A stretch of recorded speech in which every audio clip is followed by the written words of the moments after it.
how things wrapped up in Parliament this afternoon. Today, the ad hoc committee interrogating COP Alex Mensah has been seeking verification to comments he made before the committee yesterday. Today, the Commissioner of Police continued his onslaught on the leadership capacity of George Akuffo-Dampare, describing him as the worst Inspector General of Police in Ghana. He further accused the IGP of shutting the mouths of every police officer, including the Public Affairs Department of the service. And contrary to speculation that COP Alex Mensah on his own visited the key witness, Bugri Nabu, he actually said he was invited, having got the impression that Bugri Nabu was scouting for a new IGP. This and more has been revealed in this afternoon's interrogation. Hello and good afternoon. Welcome to The Pulse. We've been watching with you as this drama has been unfolding in Parliament. Let's do some analysis of it. Security analyst Adam Bonaa joins us via Zoom. Mr. Bonaa, I know you've had yet another eventful afternoon watching events transpire in this ad hoc committee sitting. Tell us your preliminary thoughts. My initial thoughts, I will tell you that today has been very eventful, and you can see the testimony of COP Alex Mensah flip-flopping. And if you ask me, I would say his counsel didn't do a good job because when they gave them the break to go and, somehow say he's not a member of the MPP, but seem to have suggested when they led him to a certain line of questions, if that would be true, that the IGP is a sympathizer of the NDC, he says yes. Then I said, okay, then they told him that if that is the case, then you are a member of the a member of the MPP. I think he just needed to accept that that is the case. And you can see a lot of inconsistencies, things he said yesterday. Somehow today he seemed to have forgotten. He actually answered yes to these things, but today he said no, he didn't. And when they told him that you swore an oath yesterday, and you had Atacha beginning to warn him to be very careful because the angle he's moving to is criminal. If he's cited for perjury, that would move this particular issue to another realm. Over there, I think a bit of panic set in, so he needed to sit up together with his counsel and try to be forthright with the committee.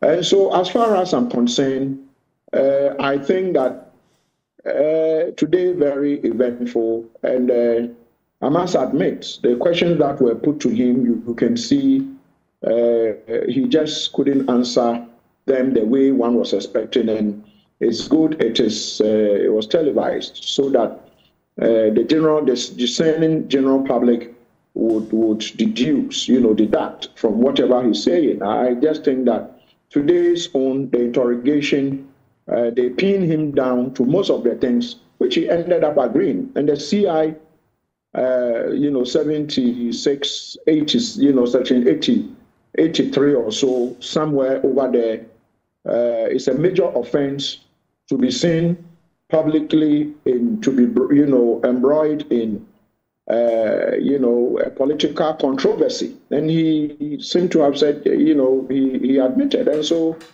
this is how serious this whole tape is ending up becoming. This is how serious it's becoming, and I just think that his counsel could have done a bit better by guiding him, but unfortunately he was led into admitting to almost all the things which, these things are caught on tape, which he admitted to, Kojo. Now, just to clarify, regarding the question of engaging in politically controversial activities, he actually responded by saying politically controversial activities are subject to interpretation, and that he didn't believe that his actions were met that interpretation. But another thing I observed today was that all the way through, since yesterday, this particular witness has insisted that the IGP is the worst IGP ever. Yesterday he said the IGP is not correct. Today he said he's the worst IGP in Ghana. But he was yet to present any particular reason in terms of the technical work of being an IGP. Everything he has said so far as an explanation of why he felt that Dr. Dampare was the worst IGP was a political reason. What do you make of that? Correct. Very unfortunate, Kojo. Very, very, very, very unfortunate. This disgraced COP, unfortunately, this thing that has come up, for me, is a big disgrace to him and probably all senior police officers and security officers in this country. Because then the guy who is supposed to be superintending over our elections is claiming to be affiliating to a political party and alleging that he is a member of a political party, and comes to say the person is not correct. And yet, in one breath, he says that he's been lobbying to be the IGP since 2017. And somehow, I even called some, he actually indicted the IGPs before 2016 elections. Al-Hassan, IGP Al-Hassan, and Kudalo. And when it was put to him, he was very evasive. When he said that appointments are actually done through political lines, and they told him that so between Al-Hassan and Kudalo, is he saying everything that was done was political? He was very evasive.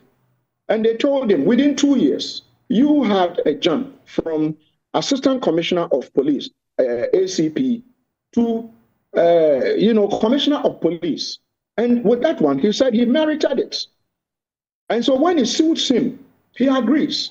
So you can see the political angle he told. Even members of the MPP themselves don't agree with him. But unfortunately, he was probably so interested in becoming the IGP before he goes on retirement, so much so that, he decided to do the unthinkable, saying all manner of things that, as they put to him, he could not come clear, apart from saying, the man has destroyed the police. The man is not correct. Then when they asked him, you say the man has destroyed the police, the man is not correct. And everything you answered today seemed to be pointing to a certain political angle. You can see how vindictive, how bitter he is, how, angry he is, and how peeved he is. They asked him, you said the IGP was born in Chebi, but the father also is from Krobo, and the mother also is from Uti. The last time I checked, Ghana is a unitary state. It doesn't matter me. I'm from DBI. It's in the Upper West region. But I grew up in Kema. It doesn't matter where you were born. Once you are qualified, you will be appointed. The Minister of Interior is from the Upper West, from Nandon. The Minister of Roads is from the Eastern region. And so my point is that when you are qualified and a political head wants to appoint you, he would appoint you. But you can see everything he did was pushing the political angle to get him become IGP. And he crowned it by saying, once I am appointed, I would help break the 8. Very unfortunate. Sweeping statements, comments, and he admitted to most of these things, under oath. And so, Kojo, as far as I'm concerned, this will not pass for the ordinary gossip officers would undertake before, you have to lobby to get the job. But to go to this extent of trying to say, give it to me, and predicting things that will happen. And they asked him, Ayawaso Westwagon, you were the Director General of the Ghana, police operations, Ghana Police Service. He said, yes. Then they asked him, were you involved in that elections? He said no, but he was part of the thinkers, strategic thinkers. And so you see, when it suits him, he says yes. When it doesn't suit him, he says no. He begins to give reasons. And so I think that he accepted or he admitted, I don't know, I have no idea, I'm not a police officer. But he said the police is divided sharply into two, NDC police officers or MPP police officers and NDC police officers. So my point is that, I don't know, because I know Kudalo actually transitioned Nana Akufo-Addo, President Nana Akufo-Addo, from a flag bearer to the president of the Republic in 2025 with the largest votes in our history since 1992, almost 1 million. And so you can see how bitter, how angry, and, he's saying that something is, something that it's right. It has not been given to him because everything is said. I'm sure right thinking when you monitor, a comment from social media, you know that we have a discerning Ghanaians who are reading in between the lines. And, some political commentators who have spoken to me today, in fact, on the side of MPP, feel disgusted about the things they heard him say today. And so for me, I think that this is not very good for a senior citizen like him. This is not very good for someone who spends 31 years or so in the Ghana Police Service. And so he didn't have any business to do in the police service. I think he should have actually resigned long ago to probably contest for an election at the regional level, national level, or maybe be an MP, because even with this, such a person, can you imagine if Nana Akufo-Addo thinks like him? Then I'll tell you that there will never be any development in my area, because the MP from my area is an NDC MP.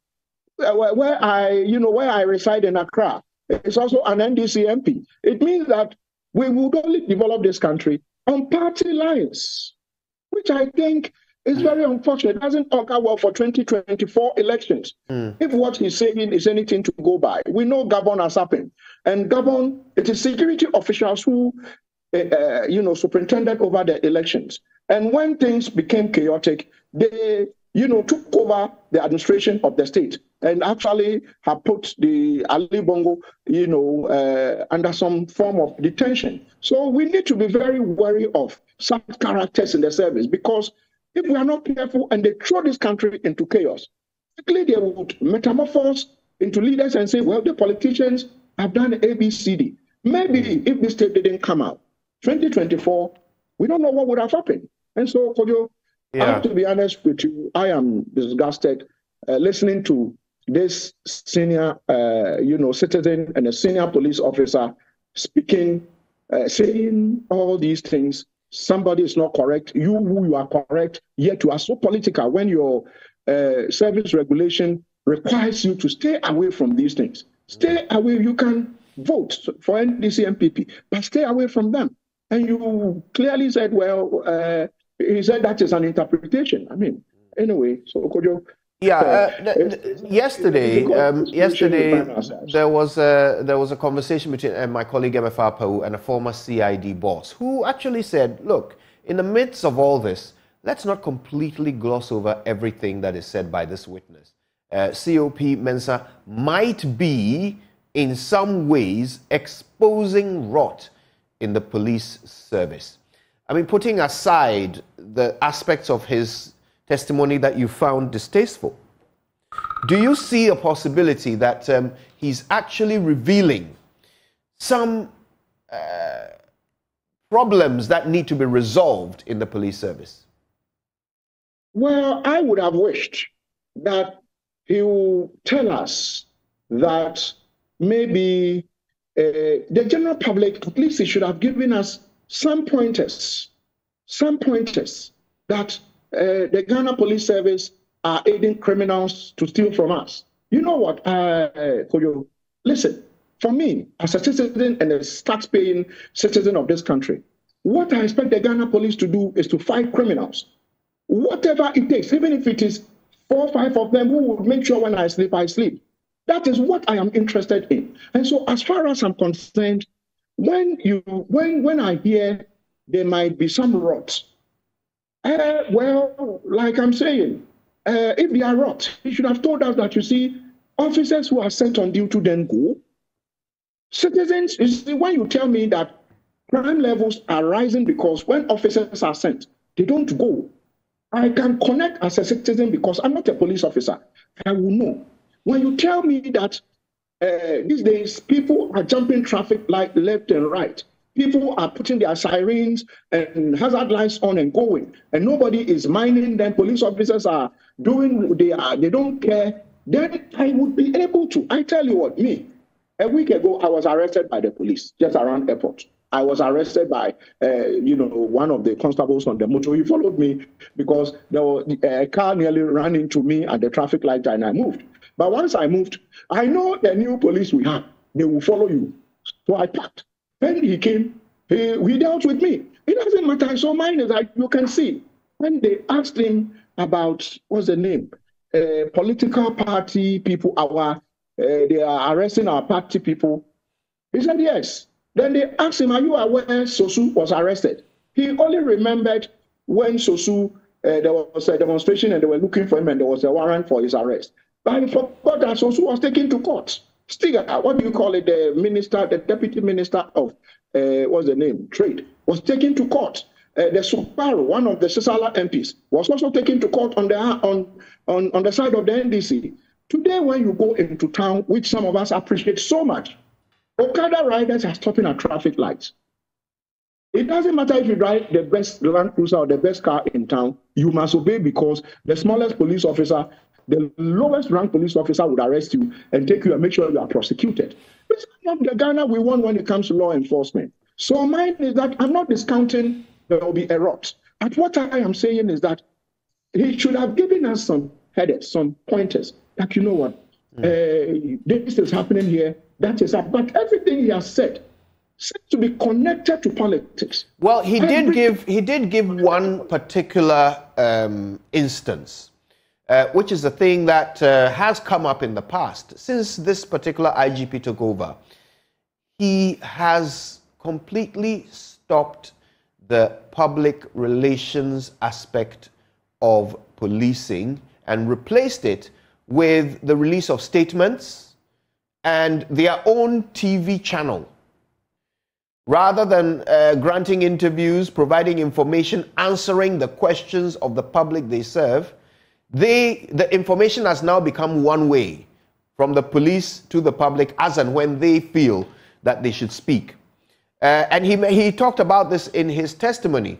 How do you assess this? Is this an improvement in police service or not? Well, you see, this issue about communication and dealing with the media, some of us have spoken about it, and some of us feel if there is a reason why the police in general is not engaging the media, it is incumbent on GJA, and the other, those who bring the media houses together to probably have a conversation and let us know why.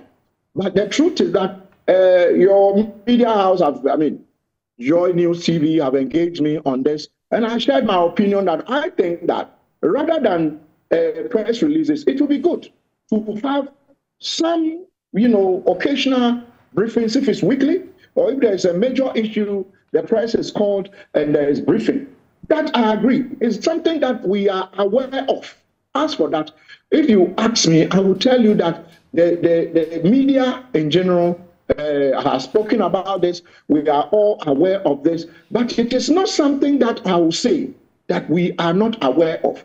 It's something we are aware of, and we have asked that there should be an improvement with regards to how their PR section deals with the media. I am aware they have a TV station which broadcasts. I have not really tuned in. I don't know which, and I haven't tuned in to know what is going on there. But I'm aware. I've seen excerpts of it on social media, but I haven't tuned in, and I'm not sure which of the spaces they are. But mine is that it is important for the general public to be informed, because then The media will be able to break this thing down with it, at the smallest, minutest, stage, so that in various languages, these things can be articulated. So it's something that needs to be looked at. But what I'm saying is that alone, if you ask me, it's something we know. I would have wanted to know that, like I'm saying, officers, there was a question they asked him about promotions. And he says now, the promotions is not based on promotions. It's not, I don't know whether I got him right. Correct me if I'm wrong. That promotions are not now based on, are now based on merit or academics. They are not based on something. And I thought that, okay, so these are, and he actually said some 82 officers have gone to court. And they asked him, have you ever challenged something at Bonaa? He was, not very, he said, I said it. Can we, and he called, can we go for the minutes? I don't remember, the answers. And mine is that even answers he gave yesterday, today he said it's forgotten. He doesn't remember. And they told him, we need to play the tape. So sit up. So mine is that I think he should have been very candid. He looked very confused. He looked very, under pressure. And it didn't help him. He looked very confused, and you could see his demeanor that at a point he was helpless. After they were given the transcribed version of the audio, and they asked him to go and take areas that he thought he agrees and areas he doesn't agree. Yeah. He attempted to change the transcription, and they told him that, no, this is what you said. You didn't, what you said was MPP and not NDC. But right. I would want us not to make it MPP, NDC, because it's not supposed to be in the security services. So if there is something that we need to know, which he failed, apart from what you alluded to, the media something. Although it's something that is no secret, we know. When you hear of police now arresting everybody, me, like I'm telling you, just last week, they arrested me. They followed, once I crossed, I told myself that 10 out of 10, they would chase me. So I didn't go. The moment I crossed, I parked. And when he came, I told him, yes, I am guilty simpliciter. You know the circumstances. I accepted, because this time around, you cannot put in a call to some commissioner of police, or you can't call anybody once they arrest you. And that is the norm today. Is that not what we want? So mine is that when I hear there is rot, there is this, you want to know. And you see, change is very difficult. I mean, those of us who know about this, once you try to bring change, a lot of things could come at your way. And I think that if you ask me, with the fact that even Okada riders are stopping and things are going on, police officers are not sleeping on the job. I mean, I went to the police headquarters many years ago before this IG became police IGP. Because you go and police officers are sitting there playing spa and dummy. And I used to complain to your media, they are playing spa and dummy. Today, if you go there, the last time I passed in front, you see officers standing and checking even entrance into the police headquarters. When you have to enter, the way that you will have to check you. So me, I tell people I don't have to actually, because they will check you and those things were not there. So change sometimes, you will ruffle feathers. And so mine is Akojo. I think that let's take a lot of the things he said with a pinch of salt and say that hopefully next week they'll bring him back. Let's listen to. I'm sure they'll bring him back again and bring Bonaa. And I'm hoping that they'll bring the IGP himself to come and tell the general public. He should come and address us. He should tell Ghanaians, because go on social media. Ghanaians say the man is doing well. So it is ironic that you have one person saying that the man is not doing well. One person saying the man is not doing well. Let me ask you this, because we only have a couple of minutes to go, and I'd love your opinion on this particular part of his testimony. Getting to the end, where he said that he believes it was the IGP who actually recorded the meeting and leaked the tape. Your thoughts? Oh, but you know, the witness in chief is Bonaa. The witness in chief is Bonaa. Bonaa has already come to tell us that he went to Accra Mall. I'm sure you monitored it, Kojo. He said, I went to Accra Mall and bought a tape recorder, gave it to my boys or somebody, to do the recording for me. Here we are.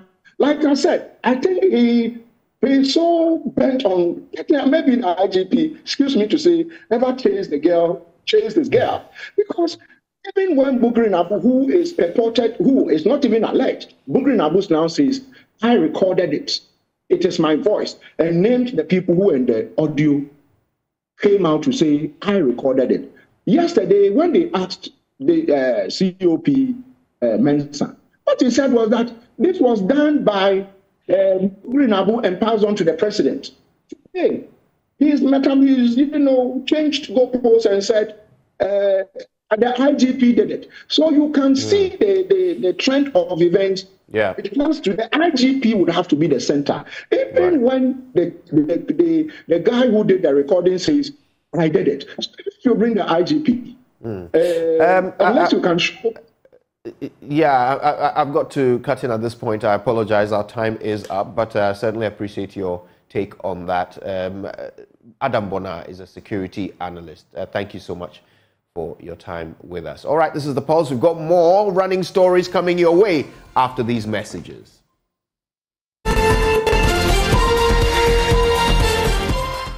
Welcome back. Now, the Public Utilities Regulatory Commission, PURC, has appealed to Ghanaians to collectively fight against galamsey to purge the country's water bodies. According to the Commission, illegal mining activities are contributing to the recent increase in water tariffs. Executive Secretary of the Commission, Dr. Ishmael Aka, at a tariff education forum for tertiary students in Ho, said the Ghana Water Company is now compelled to use expensive chemicals to treat water from heavily polluted rivers for public consumption. Okay, so when it comes to the water tariff especially, we look at about 4 factors: the exchange rate, the cost of electricity, inflation, and the cost of chemical. Now, before galamsey became a big issue, Ghana Water was using a chemical called alum to treat the water before they serve customers. Now, because of the nature of water we have now, some places when you go to the Pra and Cobra and other places, they're almost treating mud instead of water. Now, that means that even when you want to use the alum, you have to use about 5 times alum before galamsey. Now, they are moving towards what we call polymer. That is the chemical they are using now, and that is 2.5 times more expensive than alum. So the implication is that galamsey is making the cost of treating water very expensive, and unfortunately consumers are paying for that. So I also admonish all of us to help fight against galamsey so that we don't bear some of these costs which we shouldn't have bear. Welcome back. Now, the Right to Information Commission says applicants whose requests for information were not granted by state institutions even after petitioning the Commission to report such institutions to the Commission. Speaking at the launch of this year's Right to Information Month, Deputy Chairperson of the Commission, Elizabeth Asare, said the Commission will now demand state institutions to furnish them with copies of documents demanded by applicants. There is more in this report filed by Prince Kwame Kudoga. The Right to Information Commission was established by the RTI Act 989 to promote transparency and accountability and to also empower people to access information on central and local government as well as non-governmental organizations which are publicly funded. The RTI Information Month aims to create awareness of the operations of the Commission and to provide platforms for meaningful input to the implementation of the law. Elizabeth Asare is the Deputy Chairperson of the Board of the RTI Commission. 2 years ago, the Right to Information Commission instituted an annual Right to Information Week celebration with week-long activities to shed light on Act 989 and increase visibility. The Commission has seen the need to change the week celebration to month celebration. The theme for this year's Right to Information Month celebration is the importance of the online space to access to information. The objective of the Right to Information Month 2023 is to sustain the awareness creation that the Commission has embarked upon and improve the deliberative platforms provided for the implementation of the law. She indicated that the Commission will start demanding copies of documents requested by applicants as a way of ensuring institutions adhere to the rulings of the Commission. We instruct or we ask the organization to give you the information. When we have level penalties against them, they definitely will pay the penalties.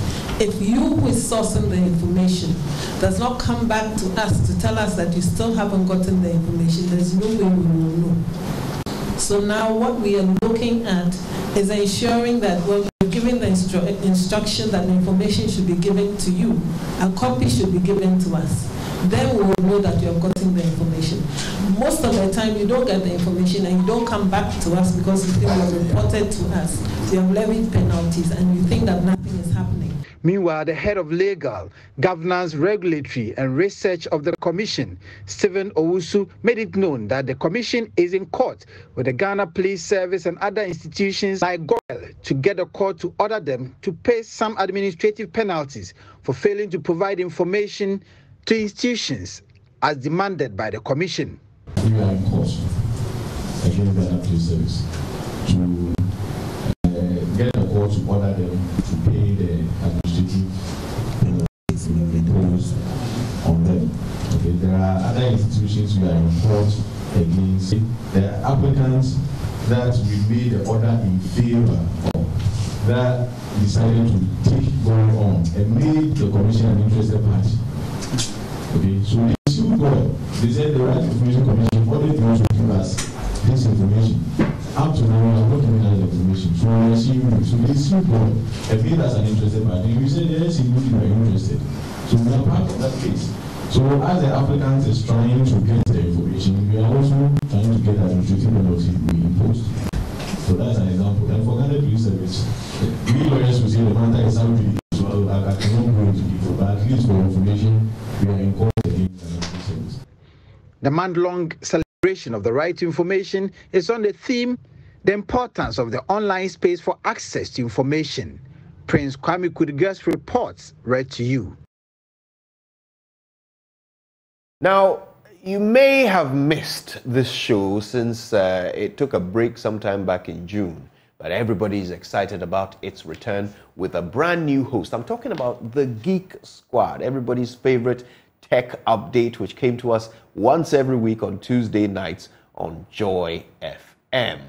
Well, they're back, and their brand new host, Pep Brichum, has quite a story about how she found herself at the helm of everybody's favorite tech show. She joins us right now in the studio, just so you can get to meet her before her big debut on Tuesday. Pep, it's nice to see you. Hi, Kojo. So indeed, it's our pleasure. You have quite a unique story. You know, you found your way to the Geek Squad, quite interesting origins. Do you want to walk us through it? Yes, I would like to do that. Growing up, I had older cousins who would often tell me stories about their school. And one of them, very pivotal in my life when it came to my program of study, is Sam. He kept encouraging me to do something related to engineering. One thing was very clear to me, that I didn't like the scent of drugs. So being a pharmacist or being a doctor, I couldn't stand the sight of blood either. When we'd be in class and people would say, oh, I want to be a nurse, I want to be a doctor.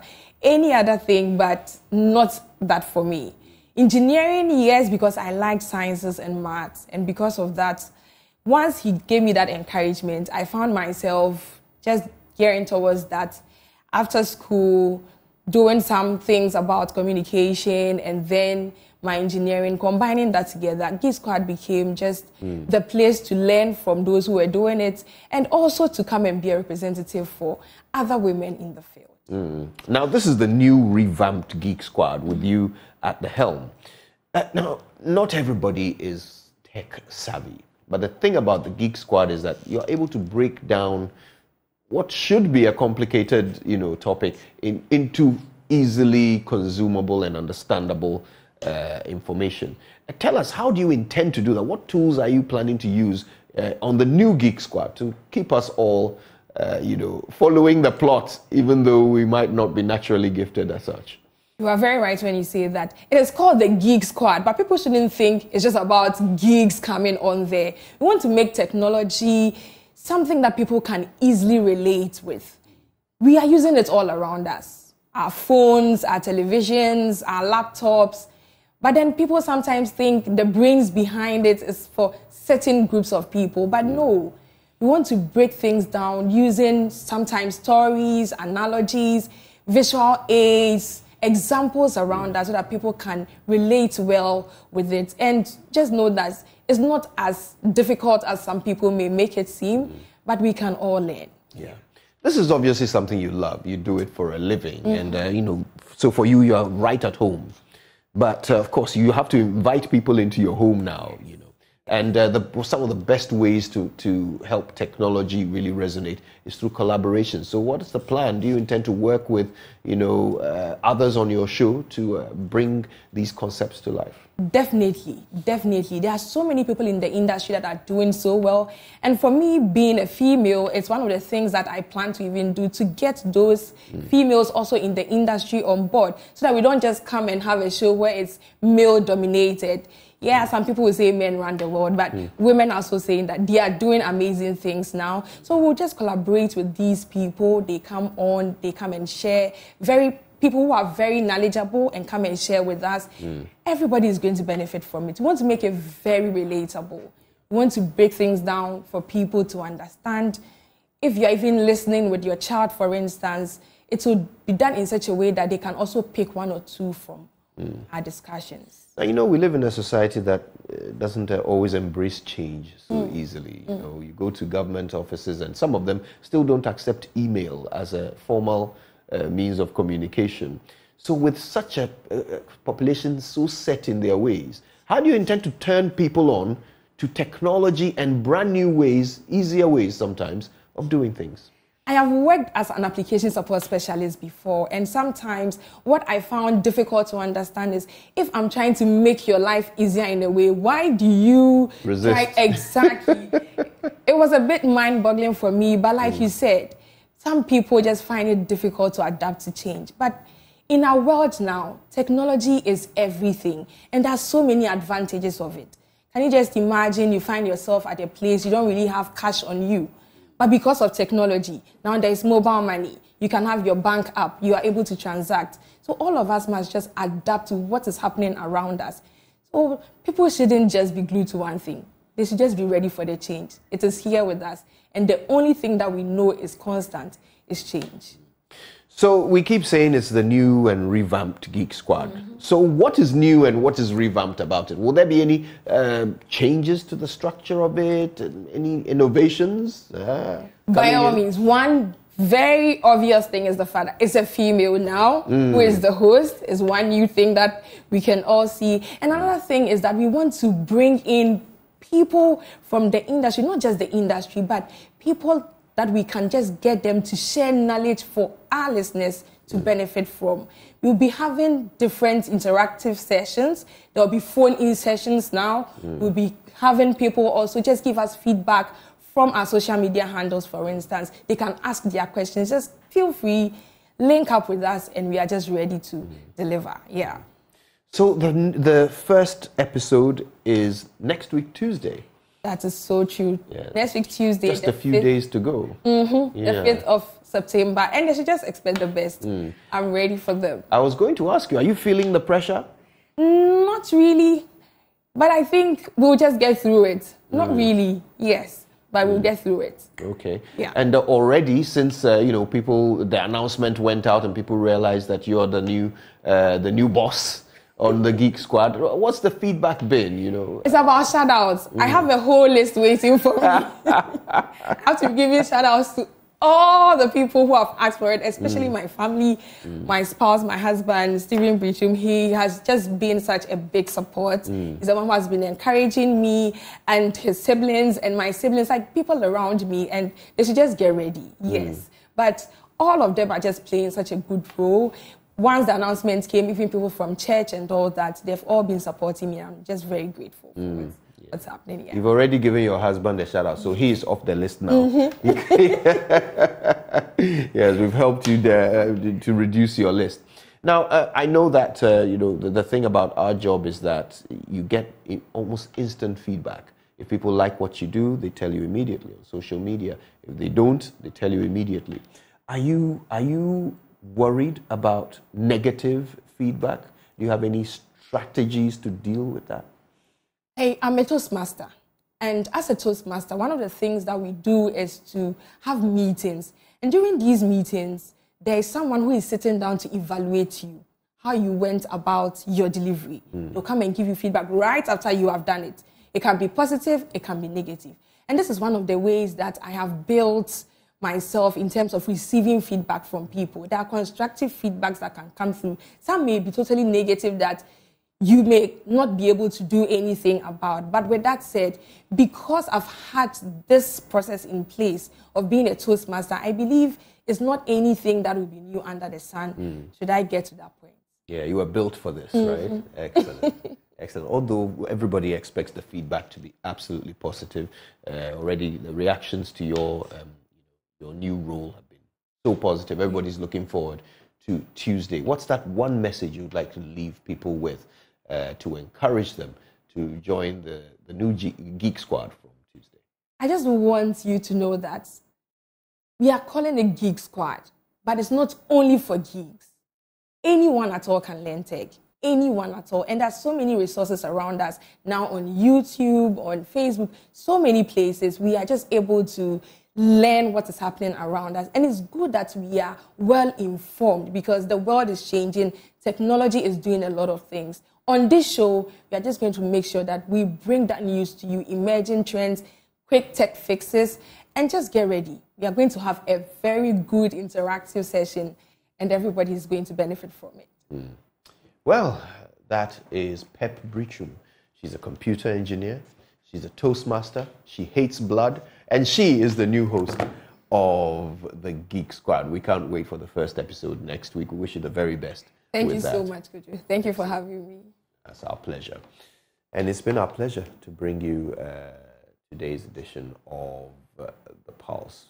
We're glad it's the weekend so we can get some rest. But we're not going anywhere because we'll be back on Monday with even more. In the meantime, all your favorite stories are available on myjoyonline.com. Go check it out, see what's happening around the world, and stay tuned to the Joy News channel for more.